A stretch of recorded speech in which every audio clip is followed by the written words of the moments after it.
From the station working for you, this is WRTV News at 7, streaming now. Now at 7, rising COVID cases are causing concern for our neighbors. Thanks for joining us. I'm Amanda STARRANTINO. Today, Chicago added Indiana to an emergency travel order advising people traveling to or returning to the city from Indiana to quarantine for 14 days. Chicago has been adding states to the list if their daily cases exceed 15 COVID-19 cases per 100,000 residents. Today, the State Department of Health reported an additional 1,569 positive cases and 27 additional deaths. The department keeps track of several different positivity rates, and those have all been going up. The biggest increases in cases are taking place in the southeastern part of the state. Overall, about 35% of Indiana's ICU beds are available. Experts say these numbers show Hoosiers should not relax when it comes to social distancing or masking up. WRTV's Troy Washington finds out what health experts are concerned about moving forward. Experts have learned about the coronavirus since March. We're probably getting better at taking care of sicker patients.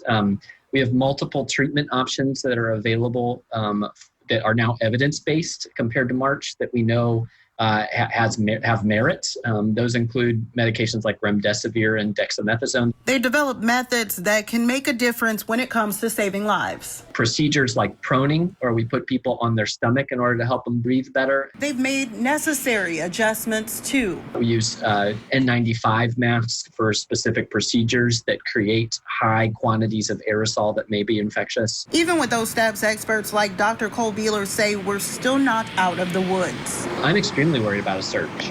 And even though things are functioning and we're in stage 5, cases are going straight up in Indiana. As the state starts to open again, experts are concerned how that will impact things here at the hospital since they're already treating many patients who have been diagnosed with COVID-19. We still need to practice social distancing and should be masking, and we need to make sure that we're taking care of each other because otherwise the hospitals could get overrun this winter. We have good reason to expect, based on Southern Hemisphere precedent, that this is going to be a rougher season for COVID than the summer months. Dion Campbell survived COVID-19 in March. He's only 26 years old, and he doesn't have an underlying health issue. I was on a ventilator for 12 days. How many days were you in the hospital?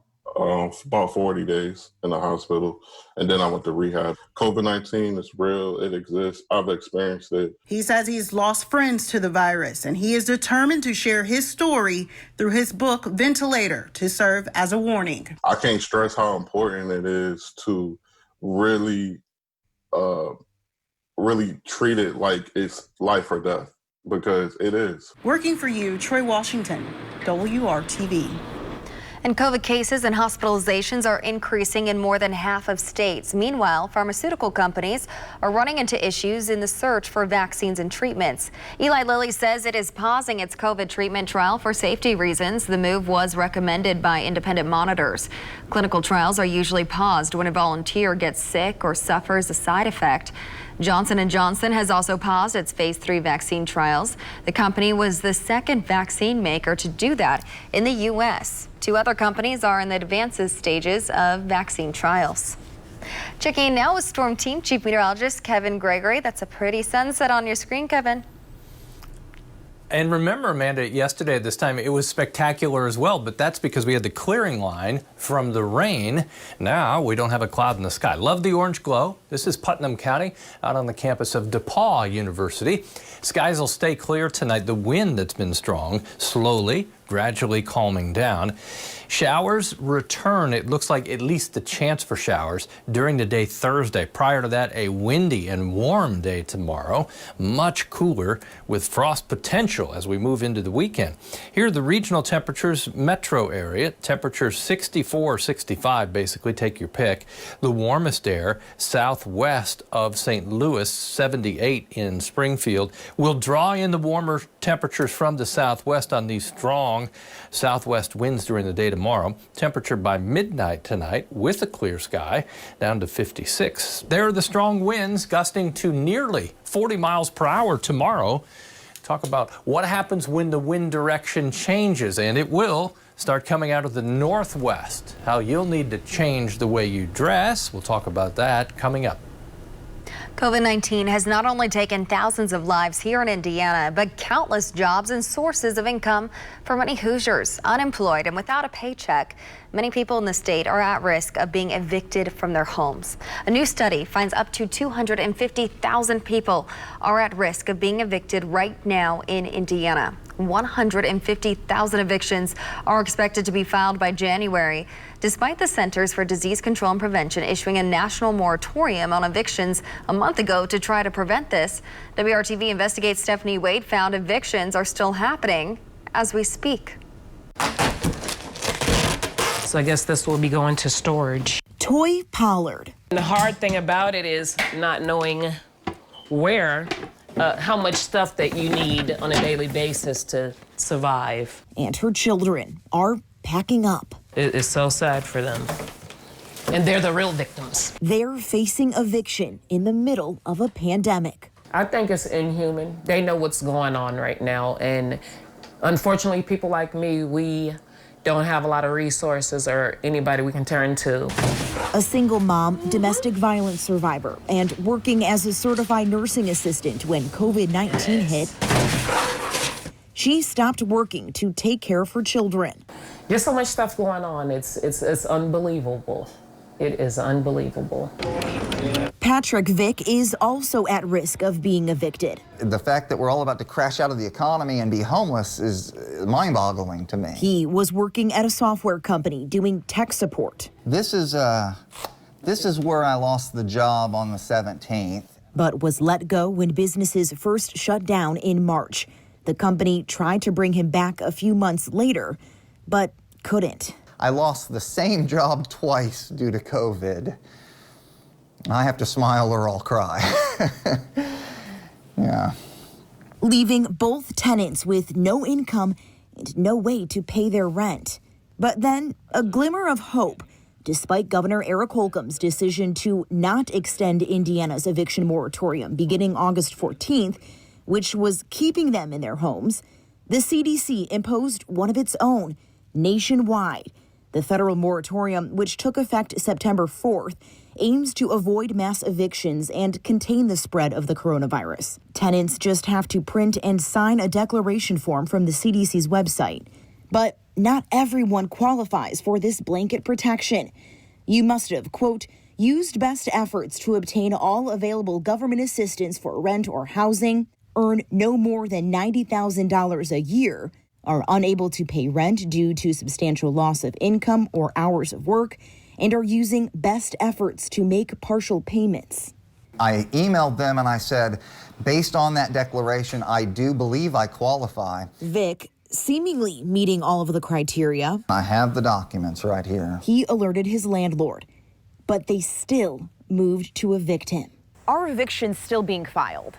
Yes.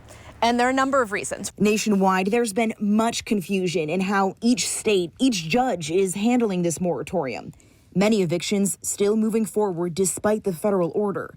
What we are now seeing popping up across the country and right here in Marion County are landlords filing for eviction under non-payment, losing because of the CDC order, but then refiling their case as what's called a holdover eviction. If during the now 7-month COVID period, someone's lease has also expired. Take this case in Wayne Township, where the tenant won protection and was granted to stay on September 22nd, but then 2 days later, the landlord refiled for a holdover eviction. If this continues to happen, experts say a significant amount of renters are still at risk of eviction. Anything that can keep someone in a safe home and out of an unhoused situation, out of homelessness, is good, is important.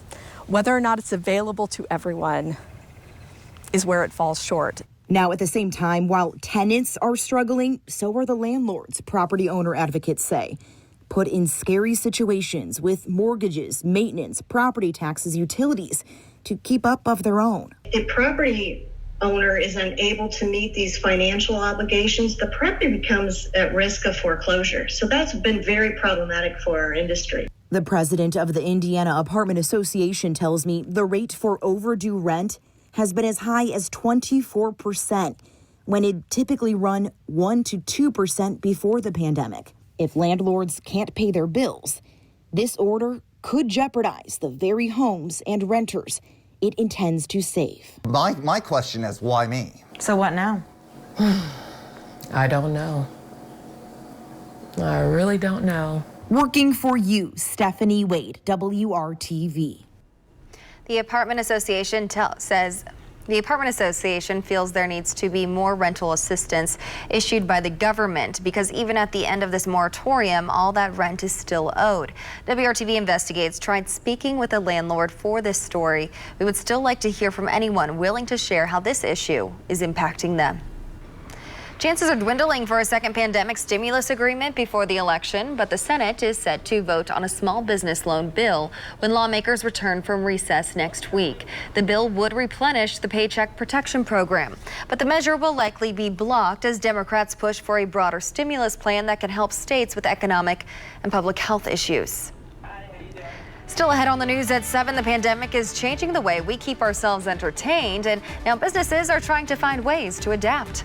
But first, a look at the candidates running for governor in Indiana and the issues they plan to tackle first if they win in November.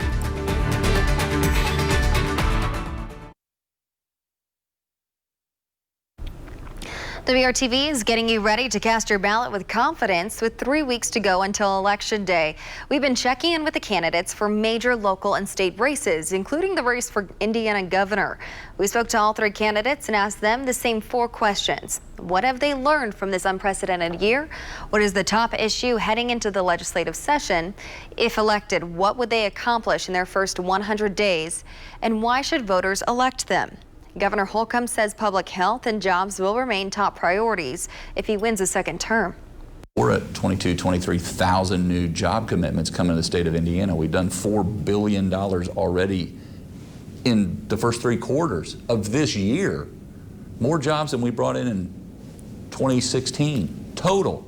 We got a fourth quarter. I've never seen a pipeline in a fourth quarter more full than it is right now. So we still have that momentum for the new jobs of the future. These are $27 plus an hour jobs. You know that at WRTV, we know the value and the dignity of work. That's why we do our hiring. You've been covering right? it. Yeah, right? no, you've been doing it for a long time. And it has nothing to do with the governor's office. I know that. But we know that there's there's dignity in work, right? And we want people to know what all these jobs I wish everybody did that. Right? Because we want people to... That's how we convert more haves to have-nots, by the way, and that's good for the haves, too.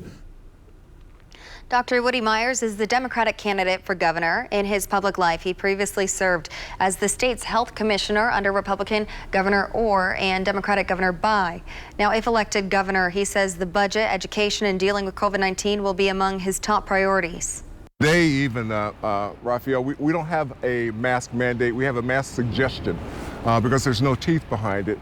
And if we don't renew that tomorrow or the next day, if we don't really enforce that, we'll have chaos throughout the state. That's what leadership means. You set a policy, you follow it, you help people understand why it's the case, and then you move forward. Now, the Attorney General wrote an opinion on the issue of the mask mandate saying that really you couldn't do that because you would need the legislature to return to enforce it. I mean, you could call for a mandate, but you couldn't enforce a mandate because legally it was not constitutional. Do you disagree with Attorney General Hill? Not only do I disagree with that opinion, other attorneys that are of stature in the profession disagree with it. We've been working to profile all the candidates for governor. We'll be taking a closer look at Libertarian Donald Rainwater tomorrow as part of our Democracy 2020 coverage. You can find our complete interviews with Holcomb and Myers at WRTV.com/election2020. A pattern change will change the way you dress by the end of the week. We'll talk about how cold and for how long coming up.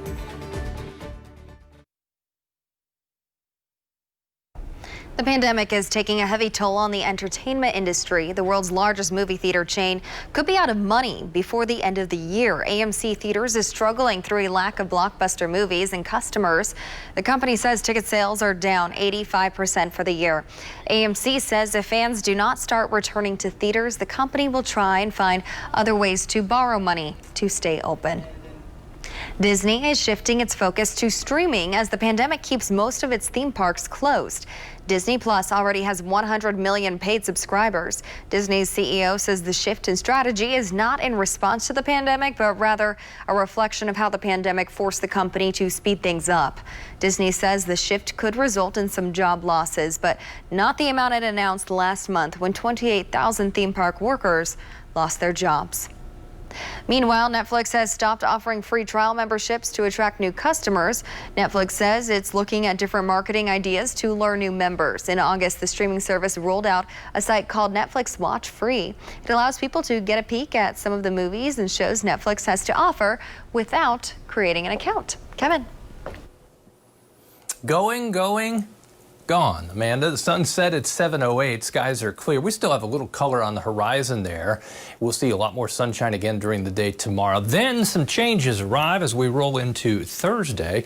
Here are the headlines. That wind tomorrow will gust well over 30 miles per hour. The chance for showers is low Thursday, not expecting much in the way of rain. Hopefully we can squeeze out another 1/10 of an inch or something. Friday and Saturday mornings, frost potential, even a freeze potential on Saturday morning. These are the highs today. 75 in Terre Haute. That's hinting at where we'll go tomorrow everywhere. Otherwise, 70 in Indy for the high, 71 in Muncie. Eastern portions of the state, Richmond in the upper 60s. These are the current temperatures. The wind calming down now that the sun is set, and these temperatures will drop another 10 degrees between now and when we gather for the late news at 11. They'll land eventually in the 40s tomorrow morning. Here are your metro area temperatures. That wind out of the southwest during the day tomorrow warms us up, and it keeps temperatures mild into Thursday morning. But a much different story as we get to Friday and Saturday. Temperatures as cold as 35 in Indianapolis Saturday morning, but I think some of the outlying areas will be cooler than that, and down into the low to mid 30s. The wind tomorrow, most significant in the afternoon hours into the evening, out ahead of a cold front that will move through when we get to Thursday morning. High temperatures early Thursday will occur in the morning hours. Wednesday, 76. That's the magic number tomorrow. Thanks to that strong wind in Indianapolis, the winds in western Indiana may be a little bit stronger. Terre Haute and Lafayette push 80 degrees for an afternoon high. The wind changes directions Thursday. A cold front moves through in the morning. Notice southwest wind becomes west, even northwest later in the day. That will open the door to the cooler temperatures. We don't really go anywhere. We should actually fall a little bit in the temperature department through the afternoon hours on Thursday. You'll definitely need a jacket during the day. The rain chances, again, are slight as the cold front goes through. Not looking at a lot in the way of rainfall. I think what I'm showing you there, 1/10 to 2/10 is probably on the optimistic side. 7-day planner, temperatures are coolest as we get to Saturday morning. That's rock bottom. Even when we warm back up, we're at 64 on Sunday. Temperatures with some shower chances Monday and Tuesday, closer to 60 for the high. Amanda? Oh, we'll be right back. Then you'll see Amanda.